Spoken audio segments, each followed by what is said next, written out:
Diabetes అనేది మన చేతిలోనే ఉంది తగ్గించుకోవడం. మనం చేసిన పొరపాట్ల వల్లనే మనకి ఈ డయాబెటీస్ వస్తుంది. ఈ పొరపాట్లను చేయకుండా మనం చక్కదిద్దుకుంటే చాలు, డయాబెటీస్ని తగ్గించుకోవచ్చు. కానీ ఇది ఏదో కొన్ని రోజులు చేసి తగ్గిపోయింది అని చెప్పేసి అన్నీ మానేస్తే కుదరదు. ఎప్పటికీ చేస్తూనే ఉండాలి. చేస్తూ ఉంటేనే మీ డయాబెటీస్ కంట్రోల్లో ఉంటుంది. ముఖ్యంగా డయాబెటీస్ కంట్రోల్లోకి డైట్ చాలా చాలా ఇంపార్టెంట్. డైట్ ఏంటి అంటే 2 మీల్స్ తీసుకోండి. ప్రొద్దున్నే 9-10 గంటలకి ఒక భోజనం చేసేయండి. చక్కగా మీరు ఏం తినాలనుకుంటున్నారో తినేసేయండి. అన్నిటికన్నా తగ్గించాల్సింది ఏంటంటే నూనె, తర్వాత అన్నం ఇంతే తీసుకున్నారు అంటే ఒక బౌల్, కూరలు డబల్ ఎక్కువ తినండి.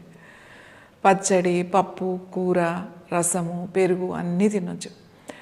తర్వాత మధ్యలో ఇంకేమీ తినకండి. ప్రతి గంటకి మంచినీళ్ళు తాగండి, పల్చటి మజ్జిగ తాగండి. మళ్ళీ సాయంకాలం 5 గంటలకి మీరు బ్రేక్ చేయండి. 5 to 6 మళ్ళీ మీకు ఇంకొక మీల్ అంటే డిన్నర్ టైం. 6 కల్లా మీ భోజనం అయిపోవాలి. సాయంకాలం తిన్నప్పుడు పొద్దున్న తిన్న అన్నం వద్దున తింటే రైస్, మళ్ళీ సాయంకాలం రైస్ తినకండి.